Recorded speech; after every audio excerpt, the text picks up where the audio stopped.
कोन का मतलब ये ना एक 3D फिगर होता है। इसके अंदर अभी तक जैसे हमने 2D फिगर्स पढ़े, ये होता है 3D फिगर। इसमें एरिया के साथ साथ हाइट भी होती है। क्या होती है?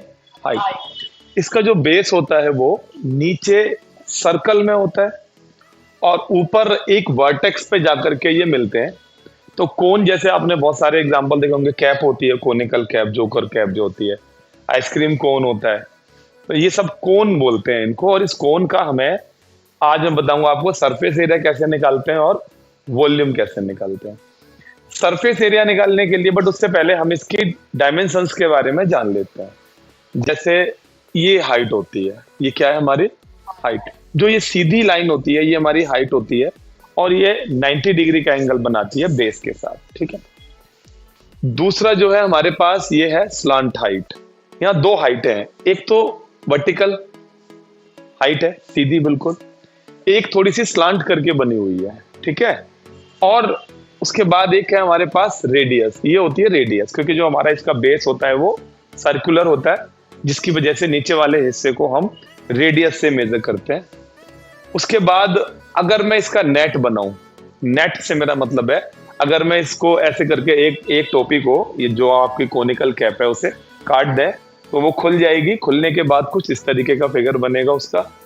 और नीचे जो सर्कुलर पार्ट है, ऐसे ये इसका ढक्कन रहा होगा किसी समय, ढक्कन बंद हो जाएगा, ये यहाँ करके ऊपर आके बंद हो जाएगा ना, ऐसे करके चिपक जाएगा। तो क्लोज होने का मतलब है नीचे हमारे पास सर्कल भी होगा। क्या होगा? नीचे हमारे पास सर्कल भी होगा। तो ये जब भी हम सरफेस एरिया निकालेंगे तो कुछ इन चीजों का हम इस्तेमाल करेंगे। तो अब अगर मुझे सरफेस एरिया निकालना है तो मुझे दो चीजों की मेन जरूरत है। रेडियस, जिसे हम आर से बोलते हैं, स्लांट हाइट जिसे हम एल बोलते हैं, और वैसे हमारे पास एच भी है, हाइट। अब इन तीनों के बीच में रिलेशन, क्योंकि ये 90 डिग्री का एंगल है, ये एंगल 90 डिग्री का होता है, अगर आपको दिख रहा होगा, तो इसीलिए इसको मैं जिसको कलर कर रहा हूं, ये लाइन जिसे हम हाइट कहते हैं, ये जिसे हम रेडियस कहते हैं, और ये जिसे हम स्लांट हाइट कहते हैं, इन तीनों के बीच में पाइथागोरस थ्योरम वाला रूल लगता है। अब पाइथागोरस थ्योरम वाला रूल होता है, आपको पता होगा, जो 90 डिग्री के सामने वाली साइड होती है उसे एल कहते हैं, यहाँ पर जो है स्लांट हाइट। वैसे ये बोलने में हाइपोटेन्यूज होती है, सबसे बड़ी साइड होती है राइट एंगल ट्राइंगल की।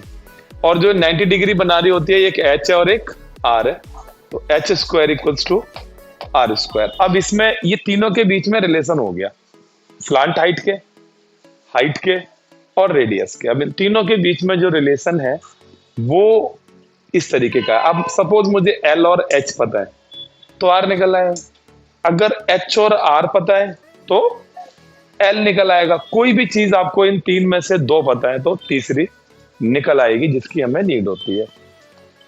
अब इसके बाद ये हमें यहाँ पर एच, आर और एल के रिलेशन से आर और एल निकालने हैं। क्या निकालने के लिए? Surface area. अब इसमें दो तरह के सरफेस एरिया होते हैं। एक तो ये जो कैप का जो ये वाला हिस्सा है, ऊपर वाला, जिसमें नीचे सर्कल को हमने नहीं लिया, सिर्फ कैप का पोल, जिसे हम बोलते हैं हॉलो कैप होती है, जिसे नीचे से अंदर कुछ नहीं होता, खोखली होती है, तो वो तो ये बन गई ये। और इसका मामला होता है पाई आर एल। क्या होता है? Pi R L. Pi means pi value, कोई भी जो कर्व होता है उसके लिए हमेशा मेजर करने के लिए पाई का यूज किया जाता है, जिसकी वैल्यू 22/7 होती है। और आर मतलब होती है इसकी रेडियस, जो इसकी रेडियस इसको मेजर करने में काम आती है। और एल मतलब होता है इसकी स्लांट हाइट। तो इन तीनों को मल्टीप्लाई करने से हमें इसका सरफेस एरिया आता है, जिसे हम कर्व्ड सरफेस एरिया या लेटरल सरफेस एरिया कहते हैं। ठीक है।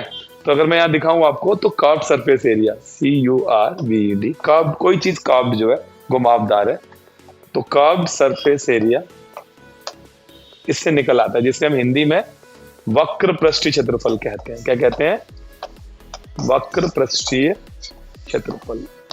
मीनिंग इसका ये होता है, वैसे इसका पहले बता दो फॉर्मूला क्या होता है, पाई आर एल होता है। ठीक है। अब इसका मीनिंग क्या होता है इसका? देखो, कोई भी जब आप कोनिकल कैप बनाओगे या कोई भी कोनिकल कोन बनाओगे, सपोज जो आइसक्रीम कोन होता है, तो उसको बनाने में जो मटेरियल लगता है वो उसका सरफेस एरिया होता है। सरफेस को बनाने में जो चीज लगी। एक कागज का भी अगर मैं कोन बना रहा हूं तो कितना कागज उसको बनाने में लगा, दैट इज सरफेस एरिया। अब उस सरफेस एरिया में अगर मैं सिर्फ ऊपर का हिस्सा बना रहा हूं, ये कोनिकल, ये नीचे का कवर नहीं बना रहा, ढक्कन नहीं बना रहा, तो ये लगेगा पाई आर एल, जिसे हम बोलते हैं कर्व्ड सरफेस एरिया या लेटरल सरफेस एरिया, हिंदी में वक्र पृष्ठीय क्षेत्रफल। ठीक है, लेकिन अगर मैं इसमें इसके ढक्कन को भी ऐड करना चाहता हूं, ये भी इसको भी ऐड करना चाहता हूं, तो इसका नाम थोड़ा सा बदल देते हैं, यहां लिख देते हैं टोटल सरफेस एरिया। क्या नाम रख देते हैं? Total surface area. यानी यहां जहां पर वक्र पृष्ठीय लिखा है, बस यहां पर संपूर्ण पृष्ठीय क्षेत्रफल यानी कुल पृष्ठीय क्षेत्रफल आ जाएगा, या कुल लिख सकते हैं या संपूर्ण लिख सकते हैं। ठीक है, ये होता है पाई आर एल और प्लस में पाई आर स्क्वायर। ये क्या किया हमने? पाई आर एल तो था हमारा ये वाला हिस्सा कर्व्ड वाला, और पाई आर स्क्वायर इसको बोलते हैं सर्कल को, सर्कल का एरिया बचपन से पढ़ा होगा आपने, पाई आर स्क्वायर होता है। अब ये दोनों चीजें ऐड हो गई, मतलब ये ऊपर का भी ऐड हो गया, नीचे इसका कवर भी ऐड हो गया। ऊपर और कवर दोनों को मिक्स करके जो हमारा फिगर बना वो इस तरीके का बनेगा, ये उसका नेट है। ये इस फिगर का क्या है? नेट बनाया हमने। अब इस नेट के थ्रू जो हमारे पास कर्व्ड सरफेस एरिया तो आ रहा है पाई आर एल, और विद ढक्कन pi R L plus pi R square. तो अगर मैं इसमें से पाई आर कॉमन निकाल दूं तो ब्रैकेट में मेरे पास एल प्लस आर रह गया। तो हम इसको ऐसे ना बोल के, ये ना बोल के, ये फॉर्मूला बोलते हैं पाई आर ब्रैकेट में एल प्लस आर। तो ये होता है हमारा सरफेस एरिया, इसे हम क्या कहते हैं? Surface area. ठीक है, अब इसके थ्रू हम कोई भी क्वेश्चन हम जो है सॉल्व कर सकते हैं सरफेस एरिया का। अब एक रह जाती है आखिरी बात हमारी, अब हमारे पास एक चीज और रह गई जिसे हम कहते हैं वॉल्यूम। वॉल्यूम मीन्स होता है, वॉल्यूम जो होता है उससे उस वाले केस में हम, वैसे ये बता दूं हिंदी में क्या बोलते हैं, इसे आयतन बोलते हैं। अब वॉल्यूम में हमारे पास ध्यान रखना ऑलवेज, जब भी हम वॉल्यूम निकालेंगे, साइलेंट करो, जब भी हम वॉल्यूम निकालेंगे तो हम क्या करेंगे? फॉर्मूला लगाएंगे इसका 1/3 पाई आर स्क्वायर एच। अब ये क्या है, इसका मतलब क्या है मैं ये बता देता हूं। एक कोन है, आइसक्रीम कोन, खाली होता है, कितने मटेरियल से बना, वो तो ये था कर्व सरफेस एरिया या टोटल सरफेस एरिया अगर कवर के साथ है तो। लेकिन उसमें कितनी आइसक्रीम आप भर सकते हो, उसका वॉल्यूम कितना है, उसके अंदर जगह कितनी जिसमें उतना सामान आ सकता है, दैट इज कॉल्ड वॉल्यूम। उसका आयतन, उसमें कितना पानी आ सकता है, उसमें कितना, जैसे कोई मालूम है मेरे पास कोनिकल वेसल है, बर्तन है, उसमें कितना पानी भर सकते हैं हम। ठीक है ना, इसे हम बोलते हैं वॉल्यूम। तो इसका फॉर्मूला होता है 1/3 पाई आर स्क्वायर एच। इसमें चाहे ढक्कन खुला हो चाहे ढक्कन बंद हो, कोई फर्क नहीं पड़ता। आप ये सोचें कि ढक्कन बंद है तो इसके अंदर मतलब अलग वॉल्यूम हो जाएगा, नहीं। देखो सरफेस एरिया तो इसको बनाने में यूज कितना हुआ, उसमें ढक्कन से फर्क पड़ता है, लेकिन इसमें कितना सामान आ जाएगा। अब चाहे आप किसी बर्तन में ढक्कन लगा के सब्जी रख दो या बिना ढक्कन के रखो, सब्जी तो उतनी आएगी। इसीलिए वॉल्यूम में एक ही फॉर्मूला लगता है, इसकी तरह दो नहीं लगते। तो अगर वॉल्यूम आएगा, आयतन आएगा, तो फॉर्मूला क्या लगेगा? 1/3 पाई आर स्क्वायर एच। ज्यादातर हम ये पाई आर स्क्वायर का मतलब होता है area of base, pi R square, H मतलब हाइट कितनी है। अब क्योंकि ये ऊपर जाके सीधा नहीं हो रहा, तिरछा हो रहा है, तो ये 1/3 पार्ट है, इसलिए इसका क्या लगा दिया? 1/3। ठीक है ना। वॉल्यूम का वैसे जो फॉर्मूला होता है, अगर कोई चीज हमारे पास बिल्कुल सीधी है, ऐसे तिरछी नहीं हो रही है, तो फॉर्मूला होता है एरिया ऑफ बेस, बेस का एरिया इंटू में एच, हाइट। लेकिन यहाँ 1/3 इसलिए करना पड़ा कि ये सीधा नहीं है, ऐसे बिल्कुल ऊपर जाके एक वर्टेक्स में मिल रहे होते हैं, तो ये पूरे वॉल्यूम को 1/3 कर देता है। ठीक है ना, इसलिए इसका ऐसा इस्तेमाल किया जाता है। तो अब इसी के बेस पर हम आगे क्वेश्चंस करेंगे। Thank you. हाँ तो स्टूडेंट्स, तो अभी जो इससे पहले वाली वीडियो, पहले वाली क्लास में तो मैं बताया मैंने फॉर्मूला क्या होता है, किसका? सरफेस एरिया, किसका? कोन का। अब सरफेस एरिया दो टाइप में होता है, एक तो कर्व सरफेस एरिया जिसमें नीचे का कवर यानी कि ढक्कन नहीं होता, और दूसरा बताया था टोटल सरफेस एरिया। ठीक है, तो अभी जो मैं क्वेश्चन कराऊंगा वो आपकी जो 11.1 है उसका पहला ही क्वेश्चन है 9th क्लास का सीबीएसई बोर्ड में। तो उसमें हमें क्या क्या गिवन है ये बता देता हूँ। एक तो मुझे डायमीटर गिवन है 10.5, डायमीटर होता है यहां से लेके यहां तक, लेकिन मुझे क्वेश्चन में क्या चाहिए? रेडियस। रेडियस होती है हाफ, यहां से यहां तक आधी। तो जब मुझे डायमीटर पता है 10.5 और अगर मैं रेडियस फाइंड करना चाहूं तो बड़ा इजीली निकाल सकता हूं। कैसे? डायमीटर का हाफ कर दूंगा, यानी 10.5 को आधा कर देंगे। पक्का?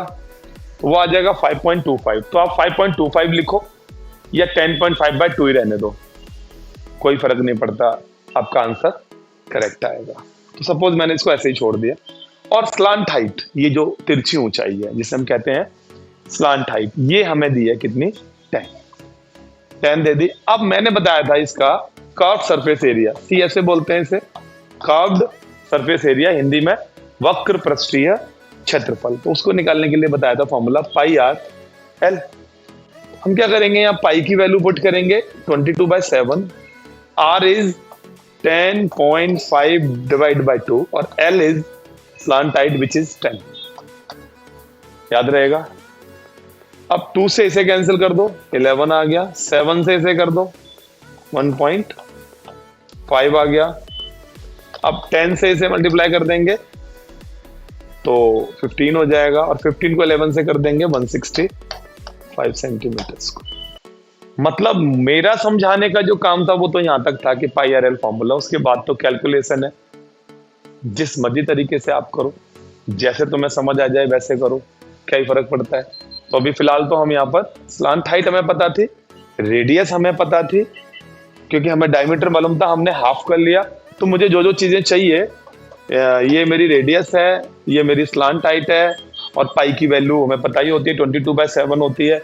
सिर्फ πr/l लिखना था, πr/l, और उसे मल्टीप्लाई करके आंसर हमारा आ गया surface area, curved surface area. ठीक है। अब इसी में अगर इन्होंने टोटल सरफेस एरिया बोला होता तो हम कौन सा फॉर्मूला लगा देते? πr ब्रैकेट में l+r। ठीक है। आप नेक्स्ट क्वेश्चन करोगे, उसका आंसर निकाल के इसके मतलब कमेंट बॉक्स में डाल देना, या मुझे वैसे लिख के डाल देना, जैसे आपका दिल करे। ठीक है। Thank you.